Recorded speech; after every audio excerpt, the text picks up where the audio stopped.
Middle east में बढ़ते हुए तनाव और इजराइल ईरान के टकराव के बीच भारत ने एक बड़ी कूटनीतिक चाल चली है। हालात को बिगड़ते हुए देख भारत के प्रधानमंत्री नरेंद्र मोदी ने तुरंत एक्शन लिया है और सीधे इजराइल के प्रधानमंत्री बेंजामिन नेतन्याहू को फोन घुमाया है। सूत्रों के मुताबिक दोनों नेताओं के बीच क्षेत्रीय हालात पर विस्तार से बातचीत हुई है। Full scale take over to permanently neutralise Iran, जो कि एक पेन बन चुका था पूरे दुनिया के लिए।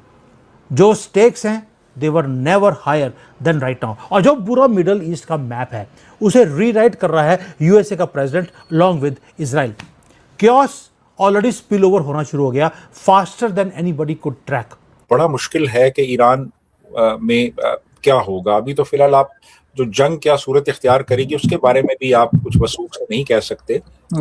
और जो मुल्ला हैं ईरान के, उनकी एक सपोर्ट बेस भी है वहाँ पे, लोग उनको सपोर्ट भी कर रहे हैं। ईरान की सोसाइटी का एक तबका उनको सपोर्ट करता है। ईरान युद्ध पर बड़ी खबर सामने आ रही है, जहां ईरान युद्ध पर ट्रंप का एक नया दावा सामने आया है। एक झटके में 48 ईरानी नेता ढेर हो गए। कहीं ना कहीं पे कहीं ना कहीं पे कहीं ना कहीं पे एक नई जंग की तैयारी होगी। अब ईरान बिखरा हुआ है, वो कभी इस जगह हमला करता है, कभी उस जगह हमला करता है। आज इजराइल ने फिर हमले शुरू कर दिए। पाकिस्तान में हम अपना वो कर रहे हैं। इस्लामाबाद के अंदर भी दफा 144 लगी हुई है। अगर आप देखेंगे दुबई में अगर आग लगी पड़ी है तो पाकिस्तान में भी आग लग रही है। वहां पर सड़कों के ऊपर लोग निकल गए हैं। ये सारे के सारे जिहादी कहां जा रहे हैं? यूनाइटेड स्टेट्स की जो एम्बेसी है उसको डायरेक्टली अटैक किया है वायलेंट। फिर ये है कि जो कोई मुमकिना लीडरशिप हो सकती है उस पे भी बहुत से इख्तलाफात हैं कि कौन रिप्लेस करेगा, रिप्लेसमेंट कैसे होगी, यानी कौन आएगा इन मुल्लाओं की जगह। जय हिंद दोस्तों, मिडिल ईस्ट की सूरत हाल बहुत ज्यादा नाजुक हो चुकी है और इसी बीच आप गैस करें कि नेतन्याहू ने किसको फोन किया होगा। यूरोप के किसी लीडर को नहीं, डोनाल्ड ट्रंप से तो वो राब्ते में है ही, क्योंकि भाई अमेरिका तो ईरान के लिए लड़ ही रहा है, इसराइल के लिए लड़ ही रहा है। लेकिन फोन किसको घुमाया गया? Guess what? नरेंद्र मोदी जी को। आप इंपॉर्टेंस समझिए ना भारत की।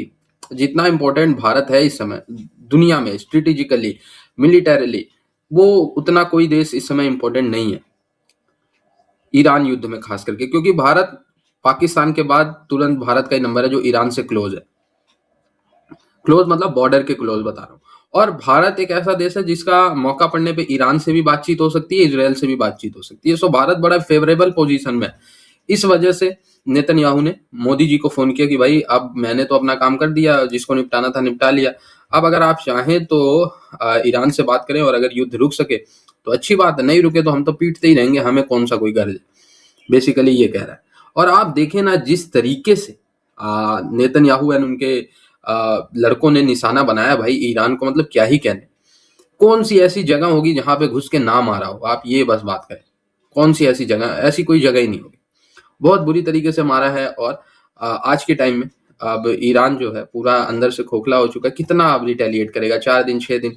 वैसे भी ईरान गलतियां पे गलतियां किया जा रहा है। यूएई को निशाना बना रहा है, सऊदी को निशाना बना रहा है, बहरीन को निशाना बना रहा है। वो मुस्लिम अमीर देश जो इन फ्यूचर ईरान की मदद कर सकते थे, उनसे भी अब उम्मीद कोई नहीं है। वो खुद इजराइल के पक्ष में चले गए कि आप भाई ईरान हम पे हमला कर रहा है तो हम इजराइल के साथ मिलकर ईरान को मारेंगे।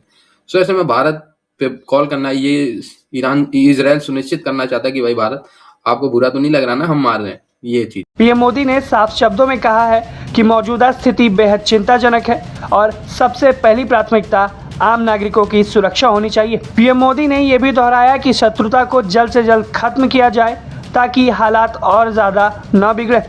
कहीं ना कहीं पे कहीं ना कहीं पे कहीं ना कहीं पे एक नई जंग की तैयारी होगी। अब ईरान बिखरा हुआ है, वो कभी इस जगह हमला करता है, कभी उस जगह हमला करता है। आज इजराइल ने फिर हमले शुरू कर दिए। पाकिस्तान में हम अपना वो कर रहे हैं। इस्लामाबाद के अंदर भी दफा 144 लगी हुई है, लेकिन अमेरिकन एम्बेसी और वो सारा उस जगह पे वो हो रहा है। ठीक है ना जी। तो ये लोग इकट्ठे हो गए हैं। इस्लामाबाद के अंदर भी रेड जोन जाना चाहते हैं क्योंकि वो आयतुल्लाह खामनाई की वो हो गई है।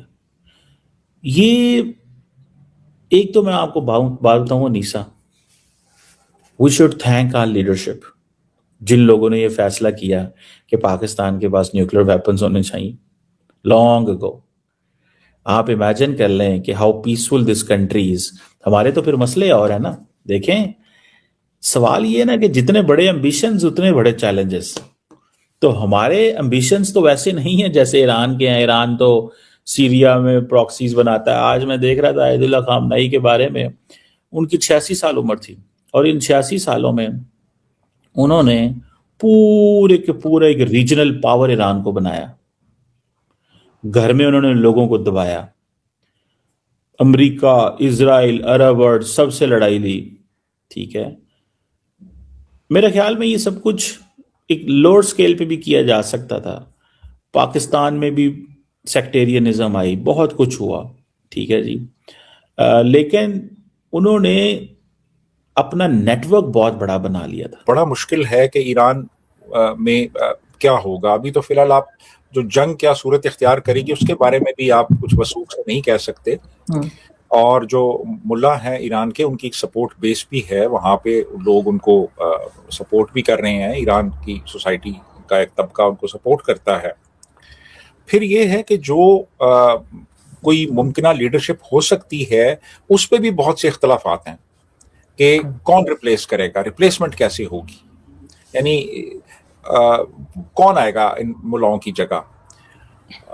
फिर मुल्लाओं में भी ये है कि वो अगर एक टियर जो है वो फारिग हो गया तो उसकी जगह लेने के लिए दूसरा मौजूद है, दूसरा हो गया तो तीसरा मौजूद है। वो पूरा एक उनका एक कार्डराइज्ड एक सिस्टम है, उनका एक बड़ा स्ट्रक्चर्ड इंस्टीट्यूशनलाइज्ड एक सिस्टम है वहाँ पे। वो कोई शख्सी हुकूमत नहीं है एक बंदे की कि वो चला गया तो उसकी जगह कोई ले नहीं सकता, वो दूसरा आ जाएगा, तीसरा आ जाएगा। और जो वहाँ पे रिप्लेस किसने करना है, अगर फर्ज करें रजीम चली भी जाती है तो ये कहना बड़ा मुश्किल है कि ईरान में अभी होगा क्या। ये किसी के पास भी इसका जवाब नहीं है इस वक्त। जी आरजू। लेकिन सर पाकिस्तान में क्या होगा ये तो हम सोचा जा सकता है, इसलिए कि हम अमेरिका का साथ दे रहे हैं मुसलसल, और ऐसे में यकीनन ईरान भी हमारी तरफ देख रहा है। इन्होंने आज भी जो गवर्नमेंट की तरफ से जो एक मैसेज गया है या जो स्टेटमेंट आई है उसमें उन्होंने इजराइल के लिए कोई अल्फाज इस्तेमाल नहीं किया, अमेरिका के लिए नहीं, बस एक अफसोस का इजहार किया ऊपरी तौर पे। देखिए ना, हम इस वक्त अमेरिकन कैंप का हिस्सा हैं। अमेरिकन प्रेसिडेंट जो हैं उनको हम नाराज करना शायद अफोर्ड नहीं कर सकते। हमारी लीडरशिप उनके साथ कमिटमेंट्स कर चुकी है।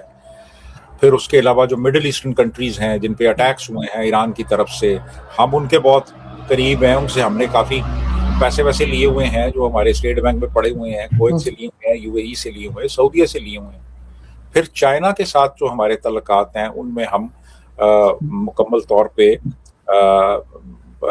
यानी एक कोई स्टांस नहीं ले सकते। चाइना का भी एक फैक्टर मौजूद है इसमें। तो बहुत ही मुश्किल सूरत हाल है। लेकिन बहरहाल मेरा ख्याल ये है कि खुल के इन्हें एक प्रो सऊदी, प्रो अरब स्टांस लेना पड़ेगा विज़ावी ईरान। और अमेरिका और इसराइल को अब कंडेम करना आसान नहीं रहा। अगर आप इसराइल को कंडेम करते हैं तो फिर आपको अमेरिका को भी करना पड़ेगा, क्योंकि अमेरिका और इसराइल दोनों अटैक कर रहे हैं ना, सिर्फ इसराइल तो नहीं कर रहा। तो वो आप अभी करने की पोजीशन में नहीं है, क्योंकि आप तो बहुत करीब हो चुके हैं अमेरिका के। अमेरिकी सदर आपकी बड़ी तारीफें भी कर रहा है। इन हालात में बड़ी एक मुश्किल सूरत हाल है, बड़ी एक पेचीदा सूरत हाल है जिसका आप सामना कर रहे हैं। तो अब देखिए आप, लेकिन हर चीज एक इंतहाई एक फ्लूइड एक स्टेट में है। अभी कुछ भी कहना कि कल को क्या होता है, परसों क्या होता है, बड़ा मुश्किल है।